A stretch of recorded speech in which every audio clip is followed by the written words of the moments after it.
of frustration, full of despair. From years of hurt, disappointment, and relegation. Two British football fans have had enough. Canary bird Elliot Holman and wanderer Henry Hewitt are in search of glory, pride, passion, in search of silverware. And they found Major League Soccer. Yes, we are back. Season 4, episode 1 of the MLS UK show from our brand new studio. I'm Elliot Holman. And I'm Henry Hewitt. We've got loads and loads to talk to you about, so let's get on with it. Henry Hewitt, welcome to the brand new MLS UK show studio. Yeah, we got kicked out of our old one. And it's not even a lie. And we're now in our new one, which is in your garage. We've took working from home seriously. And this series will be from your garage. Welcome to my garage. Most people do have height adjustable desks, a beer keg, and 3 TVs in their garage. It's been a bit of a project. We've tweeted a few photos on our socials as a little bit of a tease, and I just felt it was going on and on and on. And the season was getting closer and closer. And Henry kept messaging me because we've not even been allowed to see each other because of lockdown and COVID-19. And I just felt like the season was getting closer. And you messaged me every day going, sorry to ask, but how's the studio coming along? And I'm like, I'm doing it. But here it is, and it's here forever. And for as long as you'll be here, this is where our new home is. We are also part of a brand new network of podcasts. It's called Sports Social. Yeah.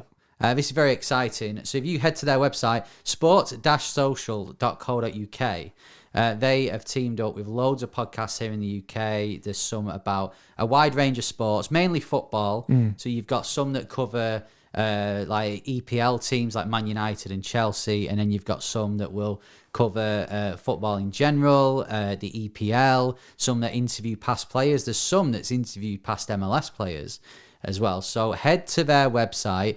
You can click on the podcast network. You can click on our page and you get to listen to every single one of our episodes from the past few series, but you can also listen to some new ones as well, new podcasts. And that's where all our episodes are going on our website as well. It's so exciting. It's brand new. It's fresh.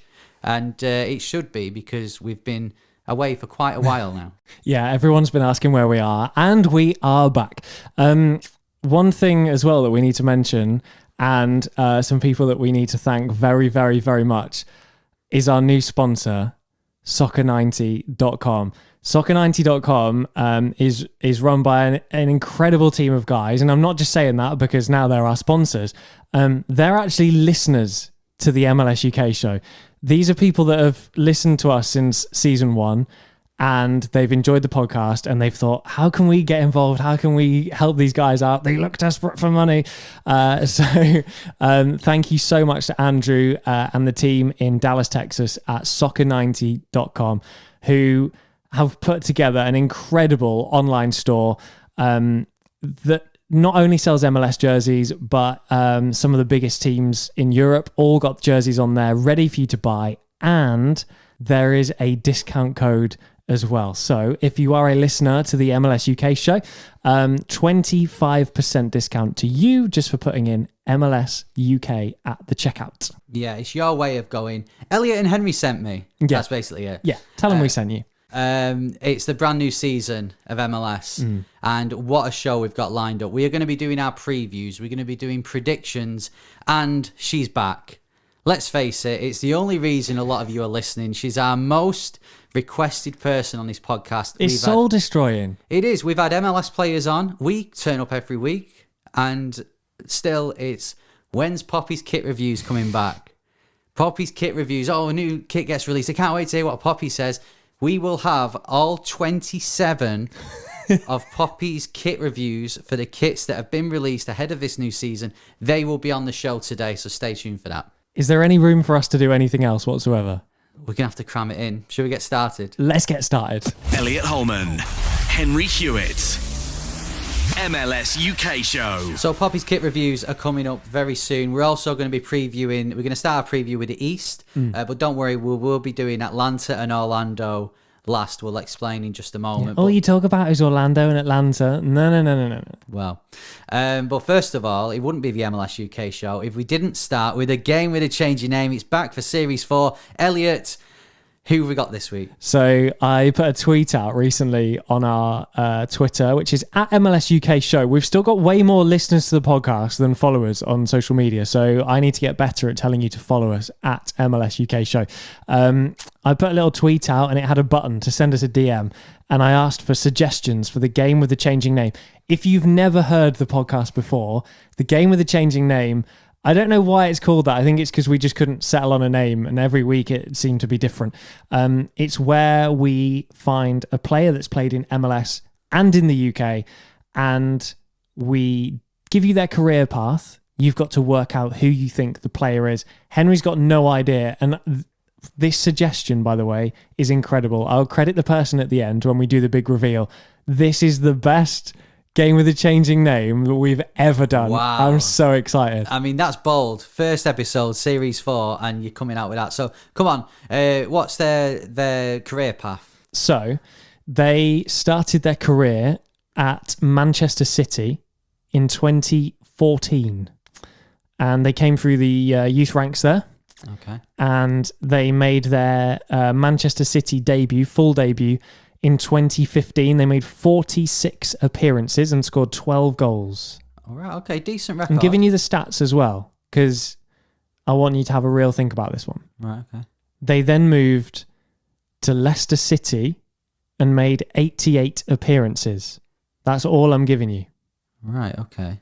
And they played for an MLS team. It's so good. I love this one. Just for the reveal. I love it. I can't wait to tell you who it is. Because that's quite a decent record at Manchester City. Yeah. 88 times for Leicester. I mean, that means they would only have, if they've left, they would have only left recently. I can't wait. If you think you know, tweet us at MLS UK show, or if you're watching on YouTube, comment below. It's so good. I'm going to have to think of this It's a great story. I can't wait. Right, so let's get started then. MLS 2021 is back this weekend as we record this. We're going to preview the East first. After we've done the previews, don't worry, that's when the first part of Poppy's kit reviews are going to be on.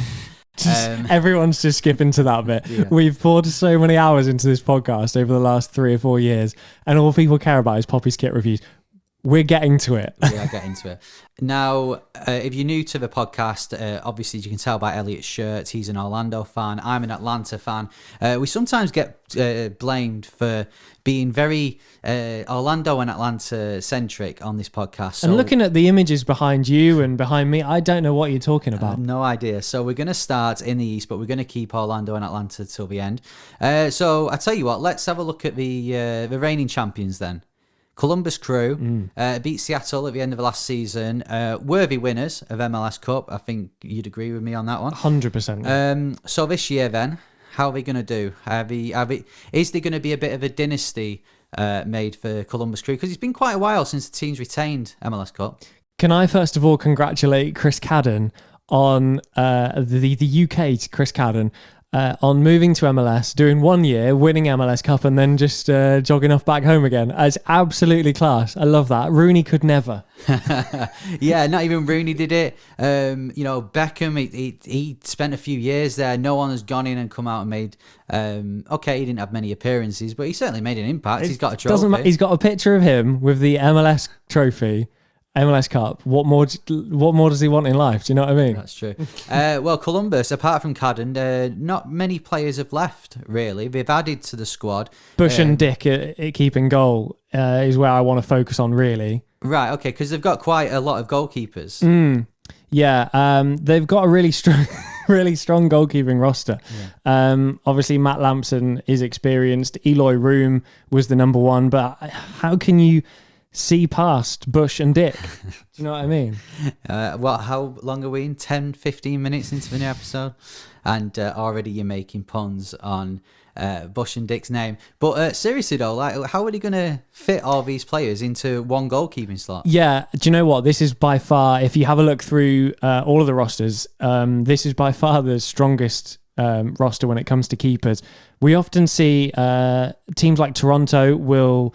do you remember when they played Bono was their number one, and then they swapped, and that's another one for you. They swapped and they played Westberg in MLS, and then Bono just became a cup keeper, if you will. This is what Columbus are going to have to do here, because they're not. You're not looking at just some kids that they've signed. Lampson is experienced. Room was the number one. Bush, as we know, was instrumental at Montreal. Eric Dick as well. They've got 4 keepers there that are going to be pushing each other all the way. And I know Room is probably the preferred choice. Yeah. But what a roster. How they've even managed to accumulate 4 keepers, bearing in mind the salary cap. Bearing in mind, lots of keepers don't want to go and just sit on the bench. And, only one of those is going to even make the bench. So it's actually worth looking into that as a really strong goalkeeping roster. They're not going to be conceding many goals. You wouldn't think so. They're going to keep it tight at the back, and it looks like up front as well. I mean, not only have they still got Zelarayan, Zardes and Santos, they've added Molino and BWP. That's not a bad 5 there. So they're strong at the back, but they're very strong up front as well. Molino and BWP is the key here. We didn't want to see BWP leave Red Bulls. No. When he went to LAFC, we were here for it. He's the perfect player for them. He gets in and around the box. He's there for those tap-ins. I don't want to be disrespectful, but his positioning is great. The tap-ins for BWP are crucial. I really like the fact that he's gone to Columbus. He's not just sort of dropping out of MLS. He had that big injury. He's gone to LAFC, who, you're talking Supporters Shield winners. He's gone to Columbus Crew, MLS Cup winners. This guy's still going to be instrumental, and I can't wait to see him for Columbus, because he's already been putting some goals away in pre-season, I've seen. Well, potential maybe MLS Cup Supporters Shield winners. We will be going through our predictions later on. But moving on in the East, let's go to New England Revolution. Of course, they broke your heart in the playoffs last year. They finished 8th in the conference, yet lost the conference final. No one expected them at the time to get there. But with Bruce Arena, he's got the experience and he knows what he's doing. Yeah, New England Revolution are kind of a sleeping giant for me. Kind of along the LA Galaxy lines. And I know LA Galaxy are extremely successful in the past. And we always say this, we haven't seen that. We haven't seen Galaxy dominate a season for a very long time. New England very much, having moved on from Brad Friedel, Bruce Arena's come in. He's not only kind of rescued them, he's really got them into much better shape. Roster-wise, he's got better options all over the field. Again, I'm looking for another season of progress. I think they have to make the playoffs again, and they have to go a long way into the playoffs. I don't think many people expected them to get as far as they did in the playoffs last time. And I know, we joke about them beating Orlando, and yeah, Orlando were not good on their day, and New England deserved it. But I don't think we expected New England to even get that far. And so I think this year they have to become that team that you're like, yeah, they're going to make the playoffs and they're going to go deep in the off season. I could talk about New England Revolution all day just for the playoff win against Orlando at the end of last season. But we have got 27 teams to get through in this episode. So next we're going to go to Montreal, or we should say Club de Foot Montreal. Yeah, let's get that right. Impact has gone. It's a major changes in Montreal. Thierry Henry left, as we know. Wilfred Nancy, I could try and pronounce that with a French accent. I'm not going to. So he's going to be Wilfred Nancy to me. He's been the assistant there for years. I don't know. For me, if Montreal had been winning Supporters Shields and MLS Cup, then maybe that would be a good option. It just seems a bit like the cheap option for me. Who knows? He might be good, but I just see it being a struggle this year for Montreal. I'm heartbroken about the Henry situation. I completely understand. For those who don't know, Henry's reasoning was the amount of time he spent in quarantine, away from his family as well. the Canadian clubs have obviously had it rough in the last year or so due to the COVID pandemic. I completely understand why he's wanted to come back to the UK. However, it really, really is a shame that he's not there. I feel like he was building something. Do you remember the team talk that we saw, the video of Henry? I'd run through walls for that man. But all I will say is it should have gone to Fanny. The guy is a Montreal legend, surely old enough to retire and become manager now, right? Milivojevic signed for him as well. Could be a lot of MLS experience coming in from Chicago. Yeah, no, I like that. It's a good signing. Yeah, and Wanyama's still there as well, and Piatti. So they've got a strongish midfield. The holding midfielders of Piet and Wanyama is incredible. Like, can you play two holding midfielders? Is that boring? For me, when you've got those two, it's absolutely not. That should be the surest defence. It doesn't matter who you play in defence. With those two in front, surely they're going to be fine. Moving on to Toronto FC then, and Orlando is going to be their local game. It's going to be their local derby this year, playing Toronto. They will be playing in Orlando. There's a lot to talk about with Toronto. Not only that could be an issue. They've also got a new head coach, Chris Armas. You'll remember him from New York Red Bulls. Didn't really do much with the Red Bulls. It's not an appointment I'm behind yet. No, I'm waiting to see. I read the comments when he got announced on Toronto's Twitter. Not many positive ones. Not when you've lost Greg Vanney, and he hasn't. The thing is, he hasn't left MLS. I think the fact that Vanney's gone to LA Galaxy it doesn't help. I think if you lose them and they go and work in Europe or whatever, or they retire, fine. The fact that he's going to be against Toronto this year, it doesn't help things. I'm not sold on Chris Armas. I'm not, and I hope he proves me wrong. He's got a great roster there. We've already kind of got an indication of his 11 because they've been playing in the Champions League. So they got a draw against Club Leon. Good result in the Champions League, which result. is a good result. Yeah. And we've kind of seen who he's getting behind there. Michael Bradley still there. Fans very 50-50 on Michael Bradley as well. So Chris Armas very much using him, deploying him in the centre of his midfield still. Yes, he got a yellow card, standard. But I think the jury's out on that one. Well, you're looking at Bradley, Morrow. Be careful. I'm gonna put Josie Altidore in here, and we know that he's been. Don't tell Taylor. Yeah, he's going to be a bit critical to when you've sort of named them as an aging squad, when you're doubting them, and I don't know. I just think they've got that DP spot open. Maybe we should be looking at someone younger because there's a lot of experience in there, and I will talk about experience a lot when going through the squads, but. You look at the bigger names and they are getting on a bit. I don't see Pozuelo as old, but he's 29, which is actually the same age as me.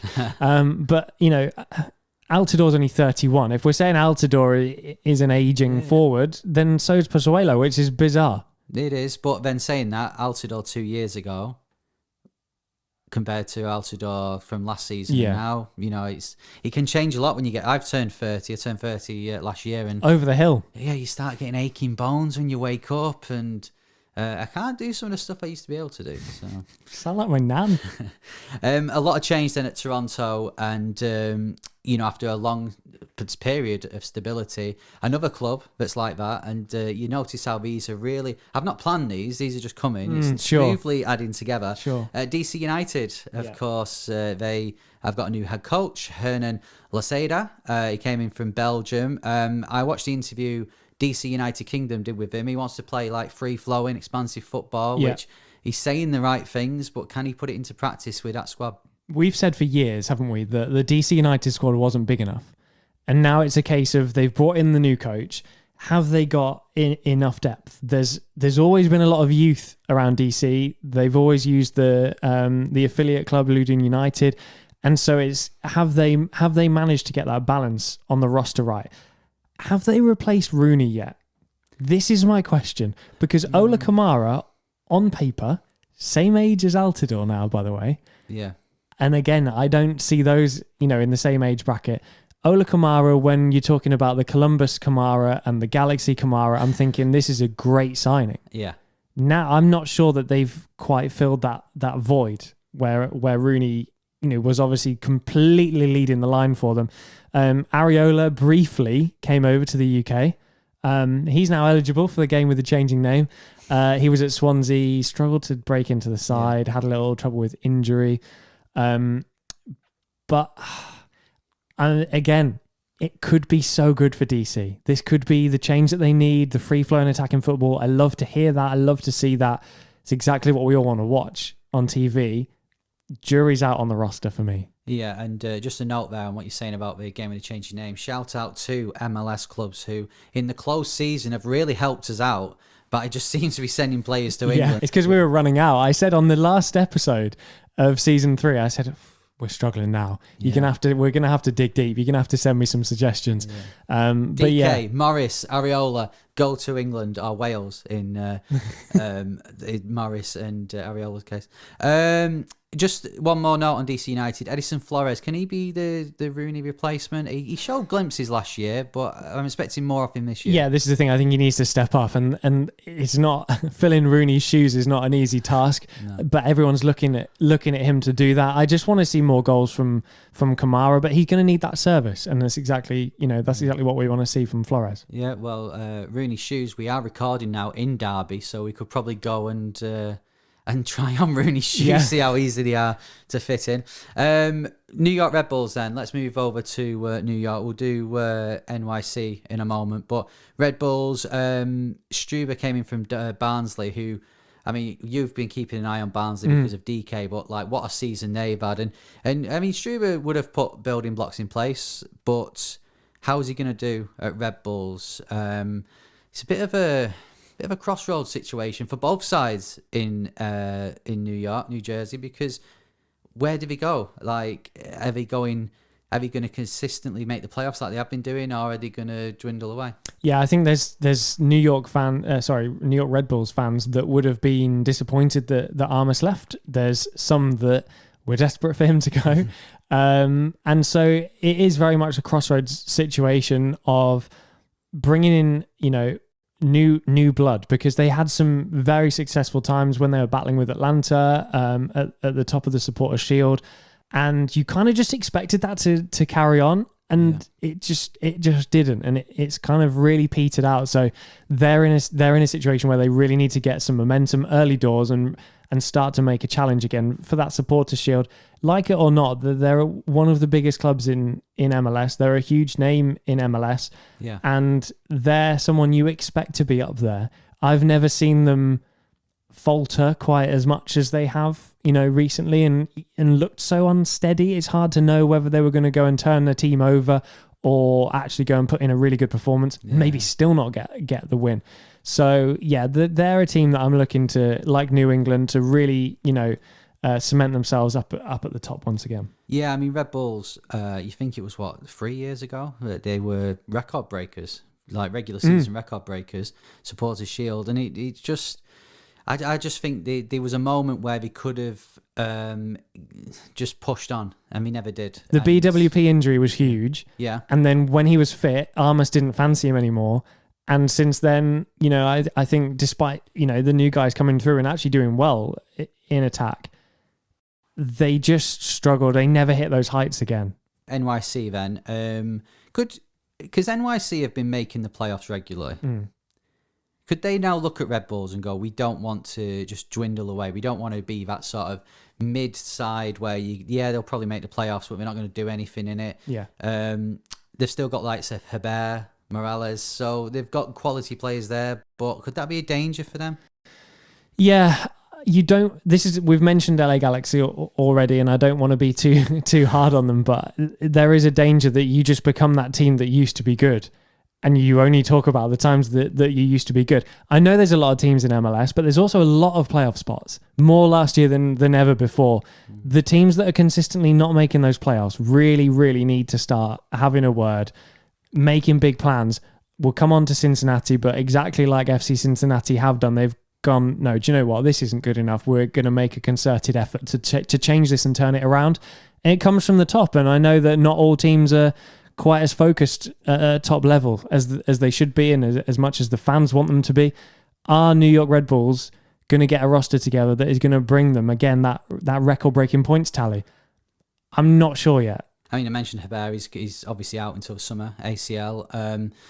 Yeah, it's NYCFC at the moment. I feel with the stadium thing as well, but he's still playing, at the Yankee Stadium. It's just, I think NYCFC are in danger of their identity completely going and just being a team. And they've got so many great things about them, NYCFC. They're very if you were coming into MLS now, they would be one of the teams that you look at and go, oh, okay, I might follow them, or I might, support them.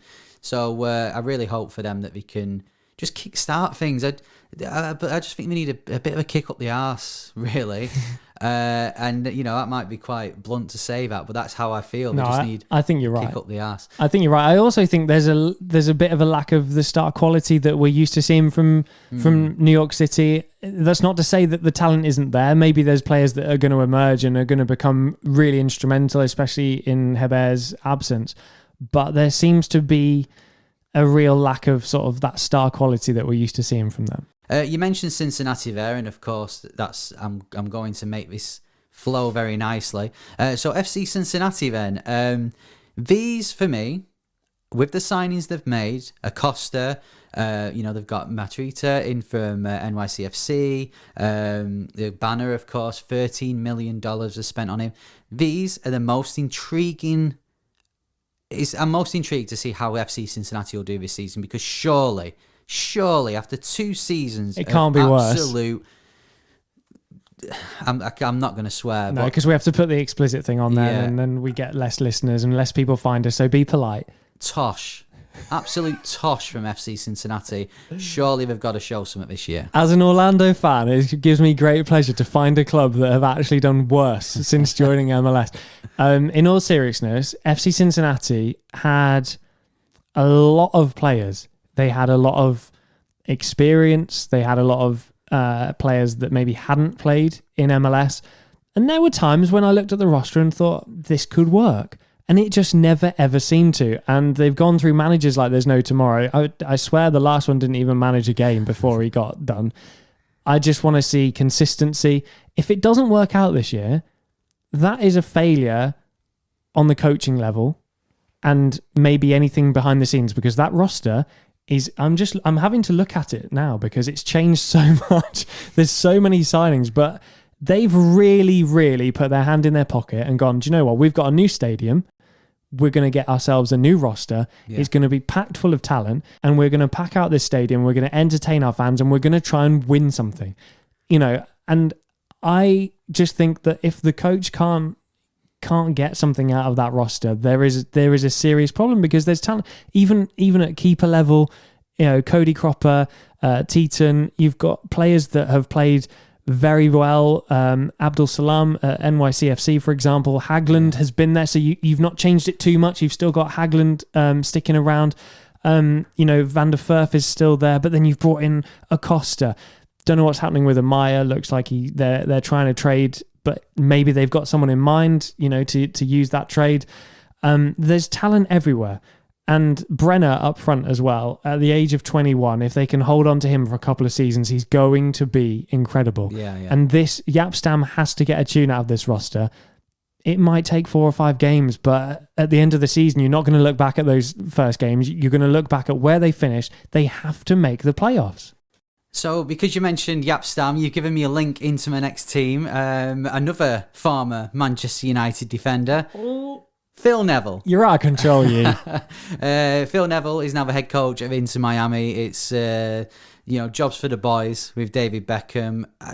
I don't know about you. And I know, take your Orlando, don't literally take your Orlando shirt off, but take it off metaphorically and look at it from an MLS point of view. I just don't see this move going well. I don't know what it is. I wondered if it was just the Orlando tint that was making me think this. I just can't see Phil Neville and Blaise Matuidi lifting MLS Cup. It's just a bizarre, it's such a weird roster. It's very difficult for me to kind of comment and not look like I'm trying to have a side swipe. But obviously, they're already in hot water regarding the designated player situation.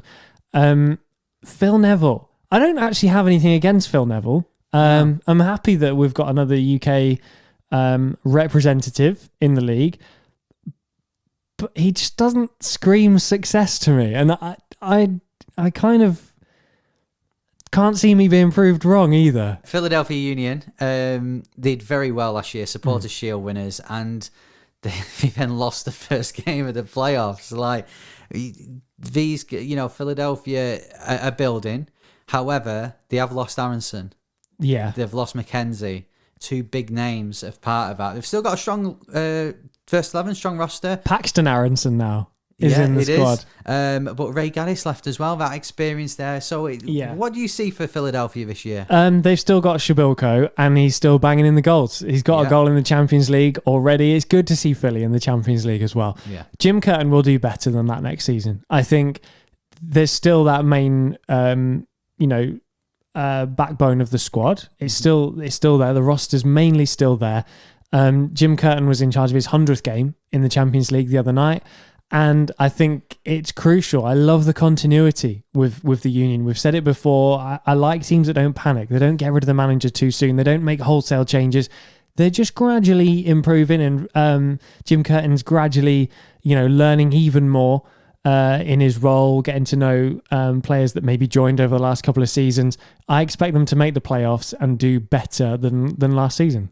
Yeah, you could argue they exceeded expectations last year by getting to Supporters' Shield. Another team that perhaps exceeded expectations, Nashville. Yes. What a season for them, their first season. All eyes are on into Miami, and we seem to be saying every week last year, all eyes are on Miami, but Nashville is going along the business. They was consistently around mid-table. Yep. They got into the playoffs. They got to round 2. They beat Toronto, which was a great performance. Can they make it 2 years in a row? Can they build on it? They've still got Zimmerman. Say CJ Sapong has come in. So they've got a decent squad. Zimmerman's crucial. He was one of the best defenders at LAFC in the league, and he was definitely one of the best defenders last season in MLS at Nashville. CJ Sapong is a really good signing. It strengthened the side again. Mm-hmm. The thing is, they made the playoffs in their debut season, which is incredible. If they don't now do it again, I think that's a failure. Yeah. And it's a shame, because if they made the playoffs in their third year, no one would have batted an eyelid. But I think they've kind of set the bar now. So that's kind of where, that's the minimum that fans are going to expect now. Next season is playoffs. And, they'll expect them to go further. A team that would love to get in the playoffs, and it's the only team left before Atlanta and Orlando. Chicago Fire.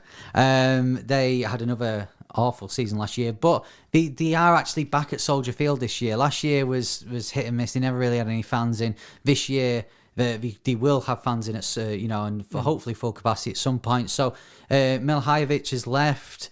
Beric is still there. What would be a good season for Chicago Fire? Because it'd just be playoffs, would it? They're another team that just can't seem to get going. In the time that I've been watching MLS, they have good results, and then they have bad results, and then really bad results. And yeah, exactly. They need to become a regular in the playoffs, especially now. There's more teams, there's more playoff spots. They need to become a regular in the playoffs for people to start taking them seriously. They've achieved great things in the past, and you have to remember that. You have to respect that. But it's growing further and further away, and they need to become a better side. They're one of the heritage sides in the league, but they need to kind of almost earn that respect back a bit, because we've seen them slip by the wayside a lot. Yeah, I think you're spot on there. Right, there's 2 teams left in the East, and I suppose we'd have to do the team that finished lower last year. It's the first team we're going to cover, so that would be... Goodness me, it's nice to hear that. Champions League first leg winning side. How have you wangled that? How are Atlanta United in the Champions League? Where did you finish last year? 12th. 12th, and you're in the Champions League. Well, see, it won't be a Champions League without Atlanta, would it? Let's face it. Gabriel Heinze's come in. He's had a good start with that win in the Champions League, and I'm confident again as an Atlanta fan. Do I think we'll win MLS Cup? No, I don't. But I'm confident we're not going to finish 12th. Put it that way. You're going to make the playoffs? Yeah. Would you make the playoffs without Joseph Martinez? Possibly, maybe. I don't know about this roster, it's easy with Atlanta to look back a few years ago and look and go, oh, well, compared to that team, it's not as good. You're right, it isn't as good. But I think Jose Martinez, they'll want him to be the player that they wanted him to be last year and kind of be the glue to fix the squad as they're rebuilding it. But I don't know, Ibarra's come in, so they're decent players. So I think we won't finish 12th. I'm confident of playoffs. Any further than that, I don't think. I just said to you, do you make the playoffs without Martinez? And I said, maybe. We'll wait and see. Hopefully, for the league as well, hopefully Martinez isn't going to, suffer an injury like he did last year. It'll be good to have him back, whoever you support. Speaking of teams that one of us supports, the loosest link ever, Orlando City. You've got your shirt on. Fourth last year, disappointing run in the playoffs, although you did technically didn't, it was on penalties, but technically you went through against New York City FC. Behind you there is the photo. The iconic moment, Schlegel in goal, saving the penalty. The longest penalty shootout in football history. You've still got Nani, of course. Yep. Pato's come in. Yep. Pato is the big name. How is he going to do for Orlando? I don't know. Pato is very injury prone. So if you can get 10, 11, 12 games out of him this season and he influences those games, great. If not, maybe it's a bit of a gamble. The key thing to remember about Orlando, I think this is the first time I've ever been able to stand here on episode 1 and say, we'll make the playoffs and you won't laugh at me. Yeah, you're very confident all the time, but this time I sense it's for real. The dealings were done very early, and it was just making loan signings permanent, and those loan signings were the ones that were instrumental in everything that Orlando achieved last year, and they've clung on to those players and made those deals permanent. So let's go and make the playoffs again. Before we do Poppy's kit reviews for the East, what would be a good season for Orlando? I'll take 4th again, happily. I'll take the bottom playoff place. I want to see a better performance in the playoffs. I think this is the thing. They really let themselves down performance-wise in the playoffs. It was like watching a different team. I don't know whether it was pressure or just wanting it so much. So let's make the playoffs again and then actually turn up.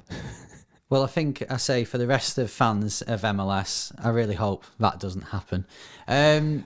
It's time for the, no doubt, the favourite part of the show for a lot of people listening. It's part 1 of Poppy's kit review. So she's going to be reviewing the kits of the East. And if you remember last year, I'll say which team it is. I'll describe the kit. And then you can play what Poppy said. You'll have to just listen to what she said. Last year, highlights included saying that Seattle Sounders had come dressed like the pitch. Yeah, they're dressed as the pitch. And Josef Martinez was a wannabe 50 Cent because he had chains on in the photo. And the Buzzy Bees, Columbus. So this year, she's just reviewed the kits because of COVID, not many teams have actually done proper kit reveals. So we're going to start with Atlanta. We'll do it in alphabetical order. Now, this year, Atlanta, their away kit, it's black with sort of 5 red stripes going down the middle, but as if they've been drawn. So this is what Poppy had to say about the Atlanta United away kit. The 5 stripes in the middle look a bit like a barcode. I wonder if he'd be like a bag of onions or something if you scanned him. Ezekiel barcode. Well done, I like that. That's one of your better puns today.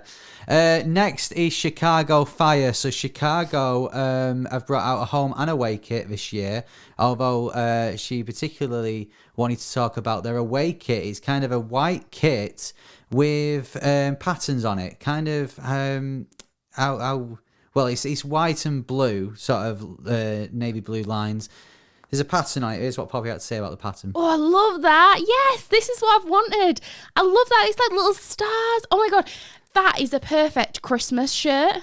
You know, like how if you had like a Christmas jumper day at work, it's like a little snowflake. Are we having Christmas jumper day before the playoffs? At Chicago, I don't think will be before the playoffs. Next, it's her favourite team. She's a Columbus Crew fan. She was very excited. The Buzzy Bees. Yeah, the Buzzy Bees. She was very excited 4 days after MLS Cup when she found out that they'd won it. Of course, traditionally are yellow and black. That's why they are the Buzzy B teams. This year, it's their away kit that they revealed. It's grey. It's got a pattern on it. Here's what she had to say about it. You know what? They can't disappoint me now, but... Right, imagine you got a little macro lens and you took a picture really, really close up of your keyboard and got rid of the letters on it. That is what the background to that shirt is. So, it's like a keyboard there. So you see on keyboard very square sort of keys. It's not quite square on the design, but I can kind of see where she's going with that. Next, it's DC United, and DC United. I think they were one of the first to release their kits, and just like everyone else, it seemed to be like a white kit with a bit of colour on the Adidas stripe and the trims, and that's got a bit of a design on it as well. Now, DC United call it the mosaic design. However, Poppy's gone in a slight different direction with what she sees. Does that not look to you when you wash clothing and you forget about it in the washing machine, so it's all like crumpled up? Because to me that looks like the players left it in his gym bag overnight, maybe. That's a good shout, because it's supposed to be like a marble effect, isn't it? Yeah. I've got a pair of jeans that are still, they're still in the wardrobe. That I did that too. See, they've got like the grey lines on where it looks like they've just been left and crumpled. I kind of see where she's going with that. Yeah, some say mosaic, others say gym bag design. Moving on, FC Cincinnati. So their number this year, their home kit, I quite like this actually. It's traditional navy blue with then sort of, a different shade of blue and orange, very thin lines going down it. Pinstripes, that's it. Here's what she had to say. I'm just not feeling it. Come on, can we not do better than stripes? Stripes was so last year. I'm not feeling that. It's not for me. I won't be buying that one. You know my feelings on striped football kits. I hate it. I don't like stripes. I quite like pinstripes though. I think it quite works, me. When you see we've talked about this before, when you see Atlanta, Sunderland, Sheffield Wednesday, all these stripes, the kits always look the same every single year. So I'm kind of with her on that.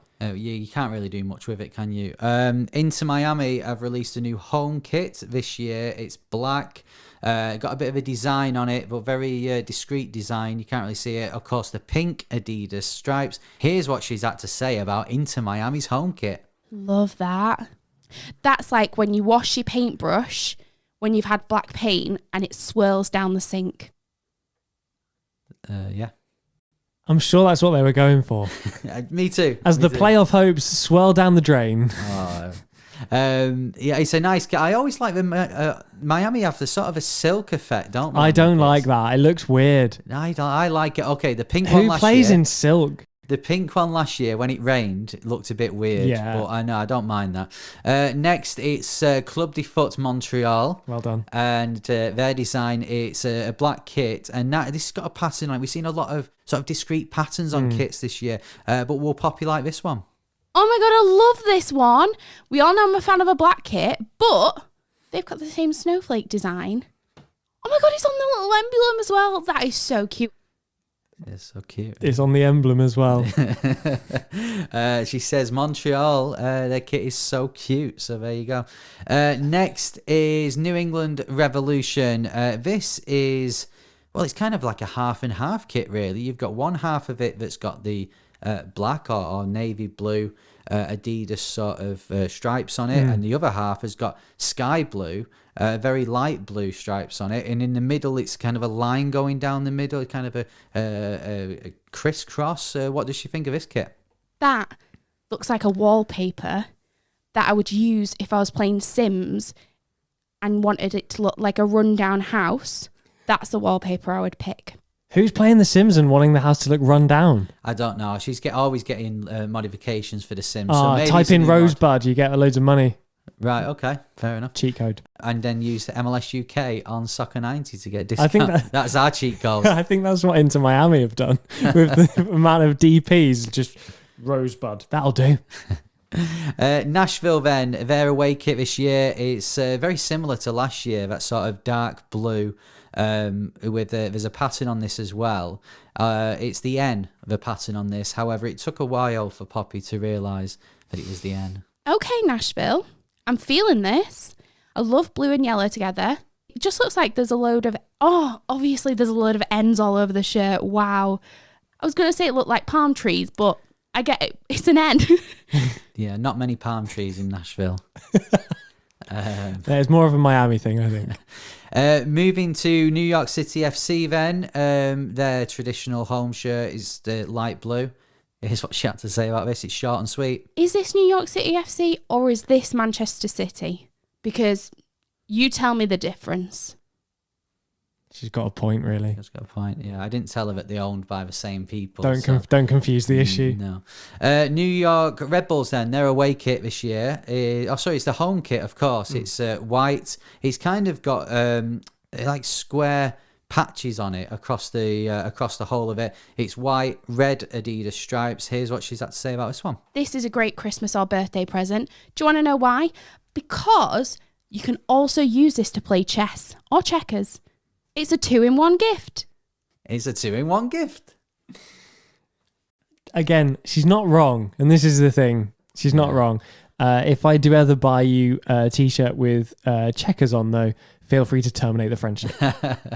Well, this is why we ask her to do it, because she is looking at it from a completely different angle. She's a makeup artist, a TV makeup artist. So she's looking at colours and designs, whereas we look at more... maybe more retro designs and love them. A design that is very loud, and this can't be seen as being a boring white kit, is Philadelphia Union's away kit. It's sky blue, but with zigzags all over it, a yellow trim. What does she have to say about this one? I love it. I like the zigzag pattern. It's like a flash of lightning. Oh, I hate that. I love that. It's true, though. This is the first kit that was unveiled for this season, and I just thought, we're going places here. We're going places, and then the others didn't really live up to the expectation. Well, there is one other which comes in the West that kind of did, so we'll save that one now.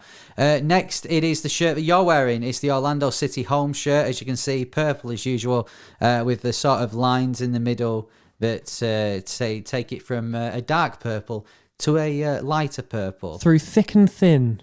Well, that's what they're selling it on, but what did Poppy think? There's nothing much to say about that one, other it's just really nice. And I don't mind the stripes in the middle because they are like inconsistent. They're not like solid stripes all the way down. Yeah, I like that one.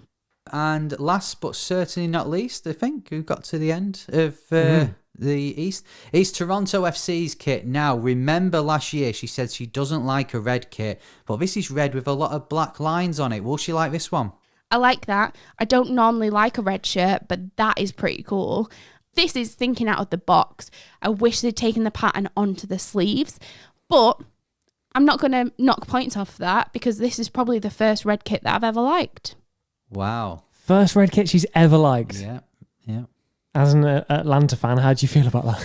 I'm sure she doesn't like our kits just to annoy me. Yeah, probably. Right, well, that's it for the East. That's our preview done, and that's our kit reviews done.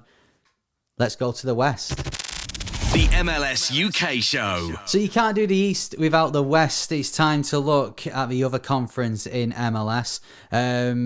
Who should we start with? I'll give you first choice, and then I'll choose who we go on from there based on any little thing that you might say. Okay, can we start with Houston Dynamo, because an awful season last year, finished bottom of the conference. Things can only get better, right? You'd think so, yeah. Although I don't know, they've lost Elisa Manotas, so arguably two best players, so it's not a good start. They're going to be relying on Quintero and Picot, aren't they, really? Yeah, the thing is they finished almost with half the amount of points that SKC did at the top, so it wasn't even a close run thing. So I'm hoping for a massive improvement. I don't see them as a bottom conference side. Really? No, I don't. I'm not saying that I expected them to go and win it last year, but in my sort of 5 or 6 years watching MLS, I don't see Houston as a completely bottom conference side. I tell you what, then next we'll move on. We'll move on to the side that I think are the only side that could trouble them for that bottom spot. RSL. Oh, okay. Tell me why. I just think that they're not moving forward. They've still got my favourite player, of course, same birthday, Albert Rusnak. But that's it. You know, they've had Rusnak for a few years. You need to improve. And I know there was last year, they kind of got away with the poor form because of the managerial change and then coronavirus, which I think there's a lot of these teams, Houston included, that got away with bad years last year because of COVID and the disruption it had to the season. RSL are one of them.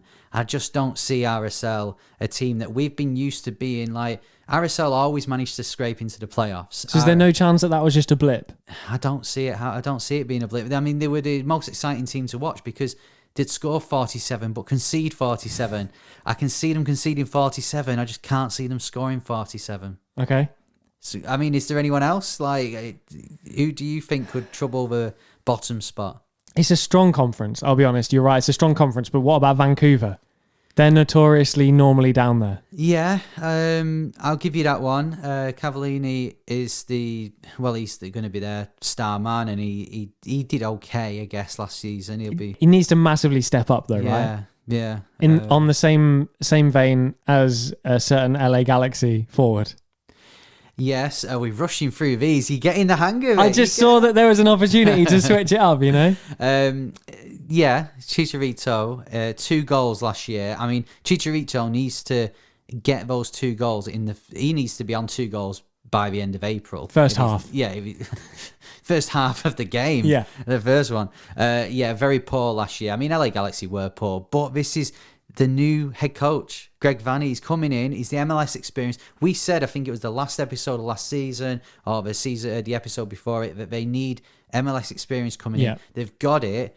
They have, I don't think they've got a great roster personally. They are similar problems with Toronto. I think some of them are aging. Yeah. Like Chicharito's in his 30s, but he still should be doing a lot better. Can they do better? Can they trouble the playoffs this year? That team with Greg Vanny does better, I think. I think he brings a wealth of experience. He's got a bit of confidence as well. The guy's been there and done it. He gets to finals. It's what he does. I like him there. I agree the roster could be stronger, definitely. Let's go to LAFC with the LA Galaxy, a team who, let's face it, did they finish 4th last year in their conference? It was a bizarre. They massively underachieved last year. LAFC? Yeah. LAFC were like 6th, 7th? Well, they went out in round 1 of the playoffs. Yeah. So, massively underachieved. Yeah. For me, again, it's a case of that roster having to deliver. I think we always question how they've got that roster together, how that is under the wage cap, how they've only got 3 designated players. That's a roster you look at and you think, there's no way that they should finish outside the top 2. No way. Yeah, I mean, Vea, I should say, using my English They'll be on at you. Rossi as well. They've still got them up front. I mean, on their day, the best attacking lineup in the league? Absolutely unplayable. And so it's just about tightening up at the back. They were so yo-yo last season. They'd win a game, they'd lose a game. It's just looking for that consistency. But I'm sure it'll come. It was a strange year last year, and maybe we'll just use that excuse for them. So, I mean, we are rushing through these, but there's so much to say, but we can just cram it in. And I mean, let's face it, everyone just wants to hear what Poppy's got to say about the kits for the West. We've done LA Galaxy then. Right, where can I link LA Galaxy to go from? Staying in California, San Jose Earthquakes. What San Jose, if they've improved the last few years under Almeida, but what do we do this year?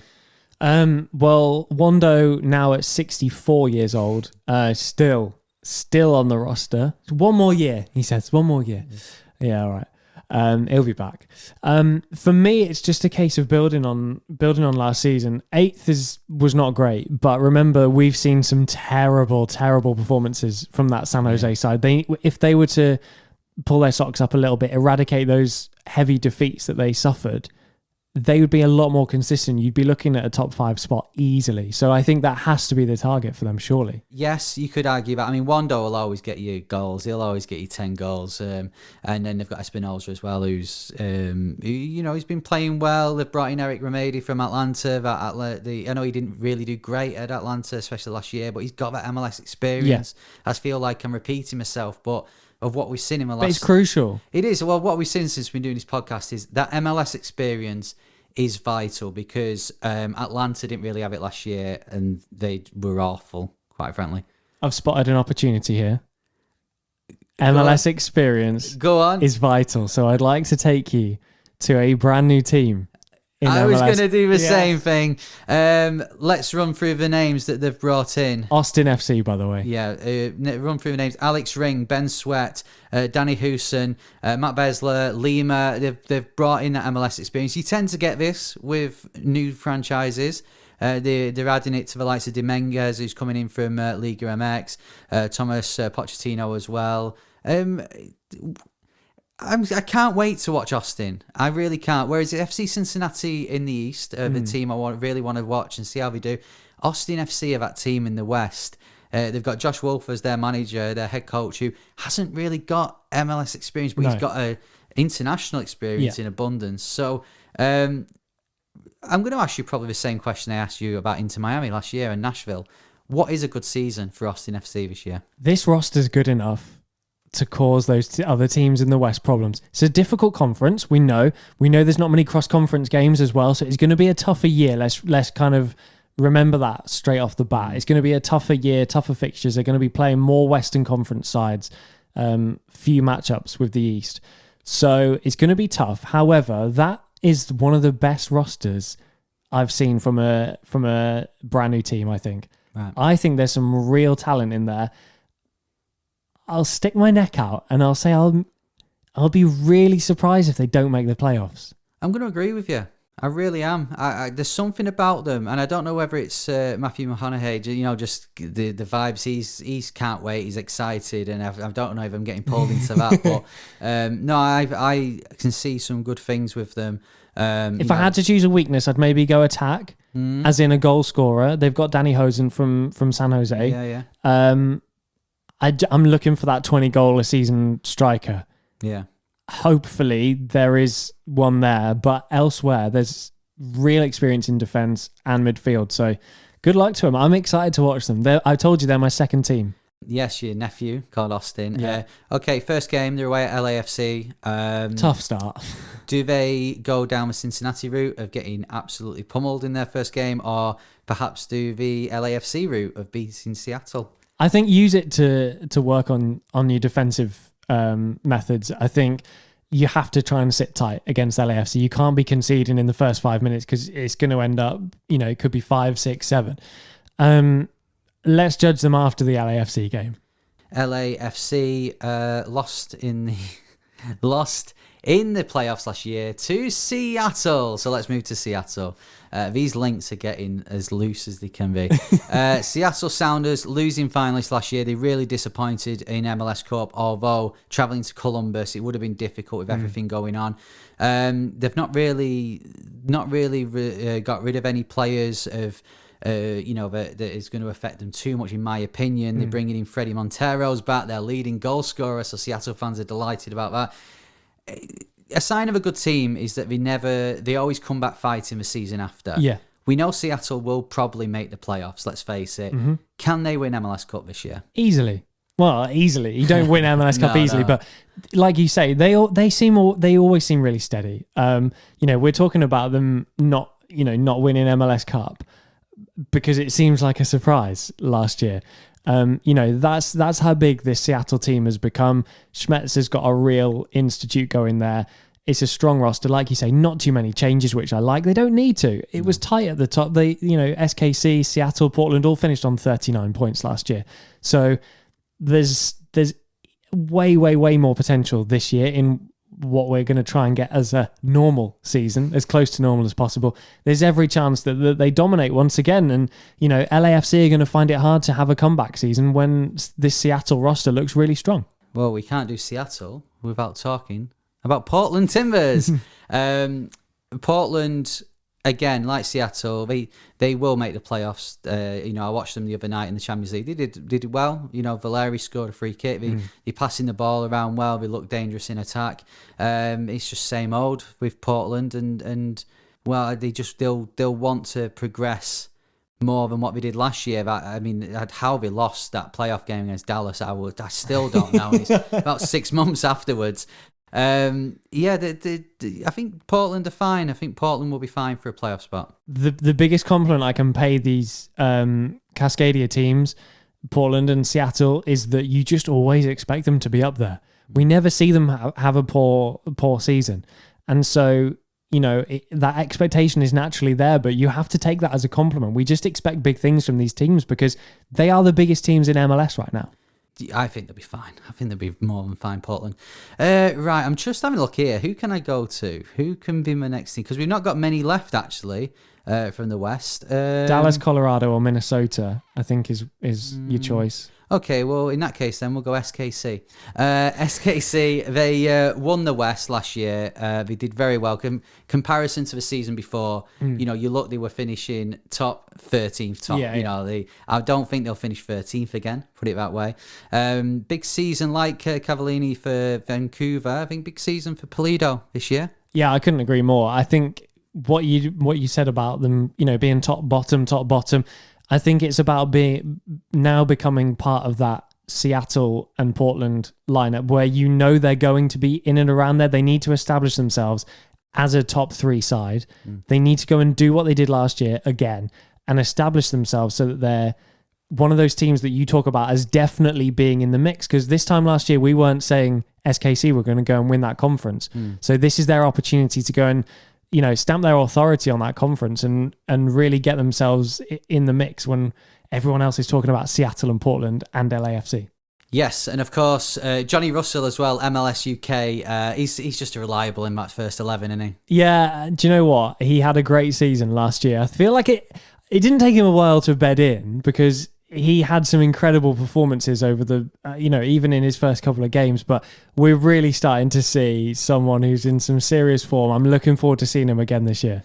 SKC, we move on to Minnesota United. They absolutely spanked them in the playoffs, didn't they? 3-0. No one... Well, we did see it coming, didn't we? Because we were kind of rating Minnesota. I love Minnesota. Are they going to continue it this year?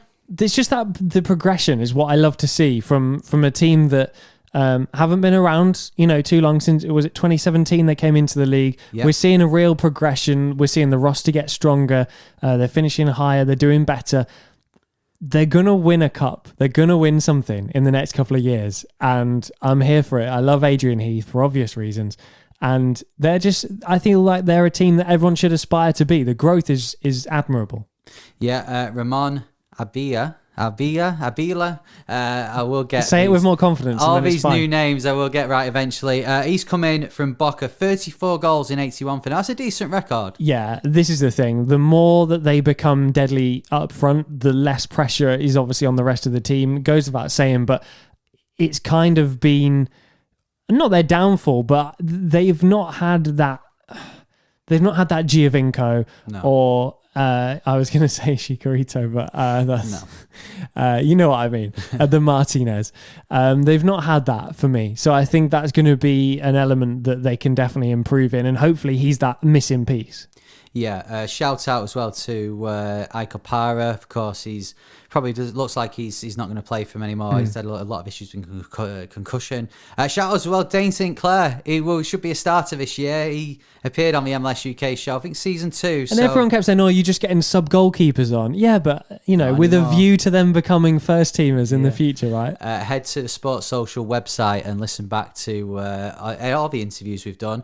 There's an interview as well on there from last year, and I was wondering how I was going to get into this, but it's with Tanner Tessman, FC Dallas. We also did one with Luchi Gonzalez as well. That was part of our isolation interviews last summer. Tanner Tessman, he's becoming like one of the players to watch, isn't he, for Dallas next year? Yeah, such a talent, still so young as well, and they just got that incredible reputation, Dallas, of bringing the youth through. It's exactly what we're hoping to see at Orlando from a coach who's come from Dallas. in Pappy, as we call him, because we're best mates. Dallas is really a team to admire. The youth setup is incredible. The way that they then embed those players into the first team. Tessman, a perfect example. He's got a massive career ahead of him, and this is a really important season in that. I don't know how I'm going to link it, but with the last team, Colorado Rapids. You can get from Dallas to Colorado somehow. You can somehow. Planes, trains, or automobiles, you can get there. Colorado, in recent years, we've praised their recruitment. We've been saying, I expect a lot from them this year because of the recruitment. This time around, they're kind of going under the radar a bit. They did really well last year. Very good team to watch. And again, for them, it's kind of just continue how you were going, and you'd fancy them to make the playoffs. This might not be a popular opinion, but I think with them kind of making the playoffs comfortably, but being such a way off the likes of Seattle and Portland and SKC, it's almost just a case of get to the playoffs and then go for it. Because we all know you can go and win MLS Cup by finishing in that bottom playoff spot. So I think for teams like Colorado, who are maybe, a little way off going and winning the Supporters' Shield, it's just about making the playoffs. So they've got every chance of going and doing something in the playoffs. Yeah, and Acosta back in the US men's national team playing really well as well. So Colorado will definitely look to, last year they was outplayed by Minnesota in the playoffs. So they'll be looking to just go a step further, show a bit more in the playoffs. I think some of these teams that kind of just scrape into the playoffs, I don't know if it's inferiority complex or something, but they get there and you think, they just don't believe they can go through. So maybe this year for Colorado. But Robin Fraser, great job. Really looking forward to him this year. And assistant manager at Colorado is Neil Emblin, who I used to play a bit of tennis with in Norwich when he was at Norwich. Wow, well, there you go. There you go. Could you get him in for an interview? Probably not. No. Right then, well, we've heard our previews for the West. Now we're going to do our predictions, our very quick predictions for what's going to happen in MLS 2021 in a moment. But to round off the West, there's only one way to do it, especially on an MLS UK show preview show. It's Poppy's kit reviews for the West. Let's start with Austin FC then, because we'll do it in alphabetical order. Austin FC, they've brought out 2 kits naturally because it's their first season. The home shirt is the green and black stripes. The away shirt is the white. It's the old school Adidas now. It's last year's Adidas with the green stripes coming down the shoulder, and it's all white. I showed Poppy the home kit, the green and black one. Here's what she had to say about it. Oh, it's just so boring. Is that a little tree on their badge? That's cool. Do they have a lot of trees in Austin? They've got a lot of trees in Austin. Yes, that's why it's on the badge. And do you know what? I said earlier about the stripes. I'm not a fan of the stripes on any team. The green and black is working for me, and I don't know what it is. I like it. Colorado Rapids, their away kit is white. Kind of turquoise sort of Adidas stripes on it. It actually looks really smart. I like the colour on it, but did Poppy agree? I actually love that colour. Not the white. The sleevey bits, the green. It's like a mint green, isn't it? Like, you know what? That might be my favourite colour. It's her favourite colour. Yeah. So, describes it as mint green. Kind of turquoisey, mint green. We'll give her the benefit of a doubt. Although benefit of a doubt is something I can't give her. You see there that on the FC Dallas, there's 2 buttons for FC Dallas. Yes. Now, when I said, right, here's FC Dallas's kit, this was her reaction. Dallas Cowboys. No. She's still learning. Not quite. Not quite. It is obviously Dallas Cowboys is a sporting team, but she's still learning. I corrected her though. This is the FC Dallas away kit. It's kind of like a very pale blue with sort of red and darker blue, kind of like ice cream sprinkles on it. And that's where Poppy went with this. Here's what she said. It is when you go to one of those funky ice cream shops and they've like created their own bubblegum ice cream and it's just like got loads of random stuff in it. I don't like it. I love these. I just love her so much. Like, how have you arrived at an ice cream parlour making their own bubblegum ice cream from looking at a football kit? Yeah, I mean, I'm marrying her, and I don't know what goes on in her head. So, right, let's move on to Houston then. I think this is quite short, this one. What's she had to say about Houston's orange kit? I love that colour orange, but it is boring. Loves the colour, but it's boring. Yeah, so kit's boring. Loves the colour though.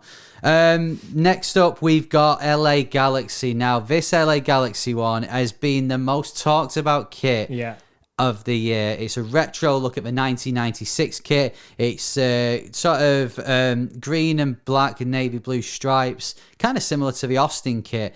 She said the Austin kit was boring. Will she agree with this?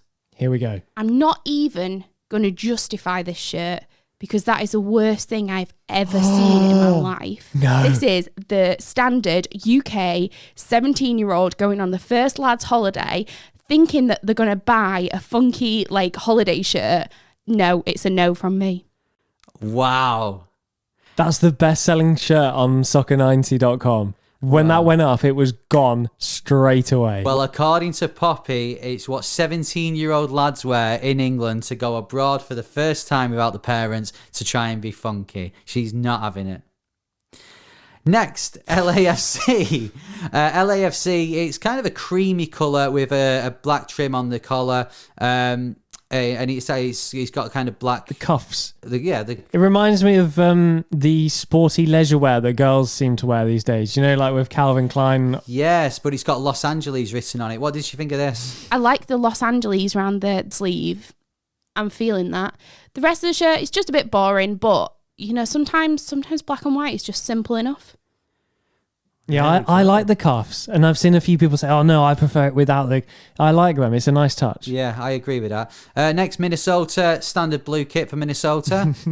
Come on, give me some patterns, please. I'm fed up with the plain shirts now. And to say they've hired a designer to do this, the designer's literally gone, "Okay, you got a sponsor, stick it in the middle. What colour are you? Blue, great. There you go."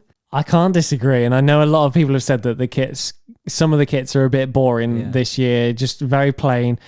I have to agree with that. I've got to say though, I saw a lot of people saying that, so it made me think that all these kits are going to be boring. I was worried. There are a lot with funky designs on it. One of them is RSL. Their away kit is white with a bit of a funky design on it, but it's not as bold as say the Philadelphia kit. So what did she think of this one? I am so close to the computer right now to see that, and it's a really funky pattern. I just think it would have been cooler if it was a bit bolder.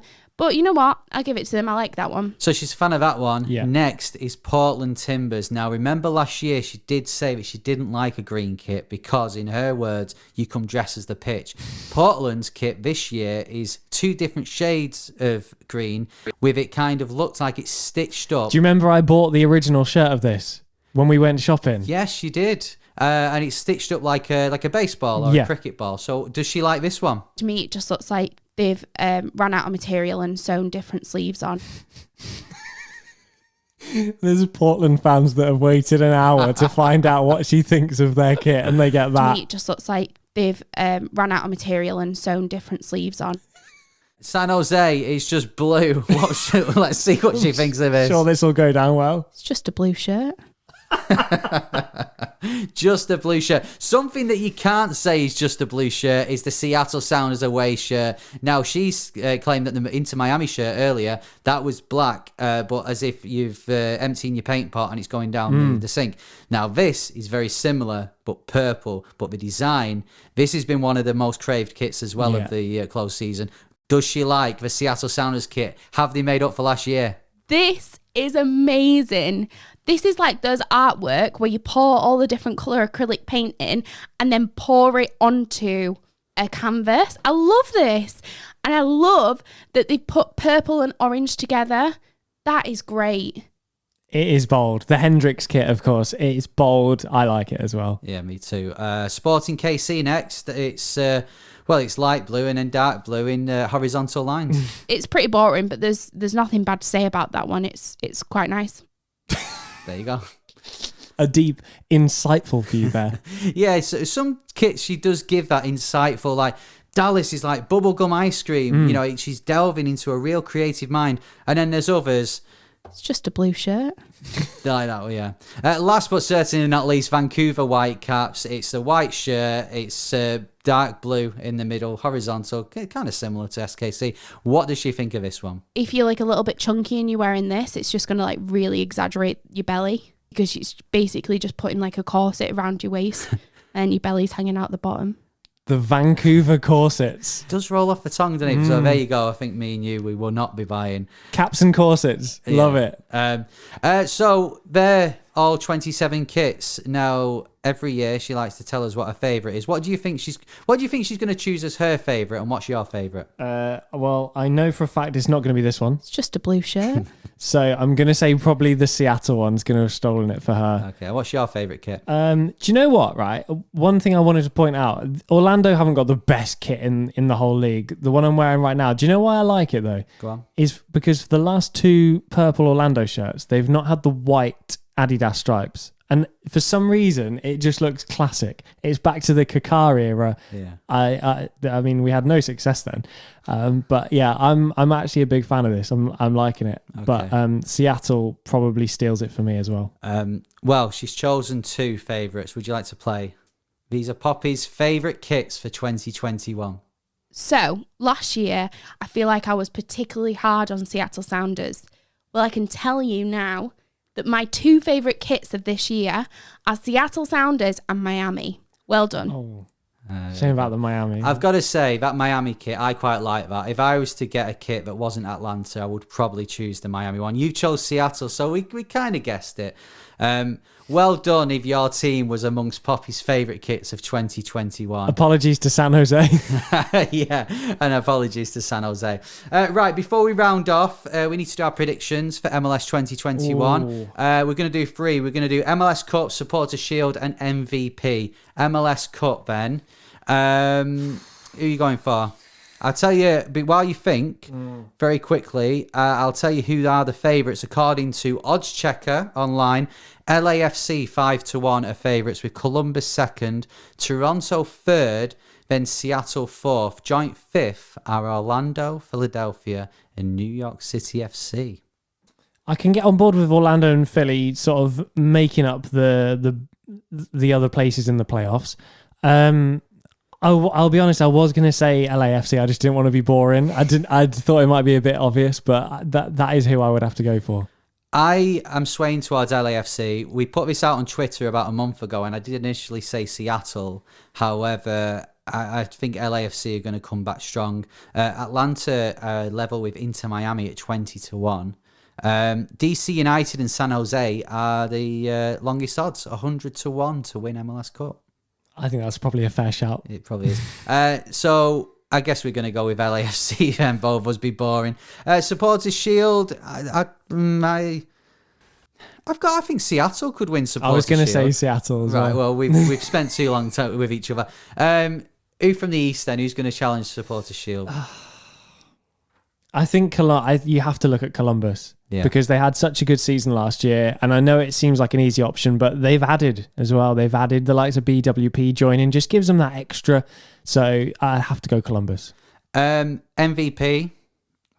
I know who I'm going for, and it's his big comeback year. Sorry Martinez. To be boring. Josef Martinez. You've got Vea. You know what I've got to say? Second is Higuain. I think he'll have a strong year this year. I think he'll score goals. That's a big shout. But I've got to go with Joseph. Sorry. I'm going to go Vea. Not Pato then? Absolutely not. Not tempting fate whatsoever.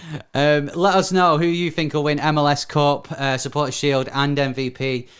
Comment in the comments below on YouTube or tweet us at MLS UK Show. Right, Elliot, it's the end of the show and we end it with one thing. You need to reveal who this Game of the Change Your Name is because I don't have a clue. Okay, so this is a player who's played for an MLS team and for a team in the UK. So they started the Manchester City Academy, 2014, and they made their Man City full debut in 2015. 46 appearances. They also play for Leicester City. They've made 88 appearances for Leicester, scoring 15 goals.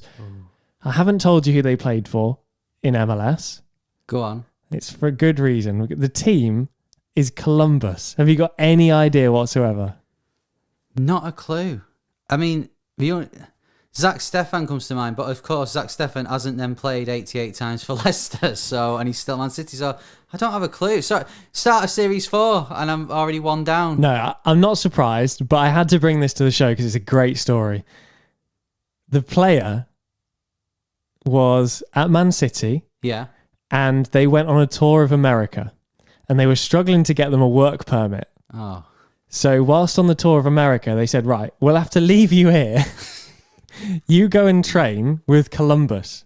And he therefore then appeared in matchday squads for Columbus during their pre-season tour. I've got a feeling I know who this is. Go on. Is this Iniacho? Iniacho. Wow. That is... I mean, fair play. Did you find that, or somebody else find that? Somebody sent. Let me credit them because it's important, because it's a hell of a story. It is on his Wikipedia, so it must be true. Well done. But it's a great story. He did appear on a matchday squad for Columbus. I'm gonna find out who it was. It was Craig K. Tips. He's Craig Tip 3010 on Twitter. Well done, Craig. That is great knowledge there. I didn't have a clue. It's great, isn't it? What a story. Right, well, that's it for this episode. Episode 1 of Series 4 from our brand new studio, Elliot's Garage. Thank you for joining us. Remember, follow us on your podcast provider. That's not what you say now. You don't say subscribe, you say follow. Leave us a rating and a comment as well. We'd really appreciate it. However, Elliot, there is one rule, and one rule only when you're leaving us a rating. LA Galaxy style. 5 stars only. Exactly, yeah. And that won't change until LA Galaxy wins something, which will be quite a while. And something else that won't change is the way that we sign off this podcast. I don't say anything. He says, see ya.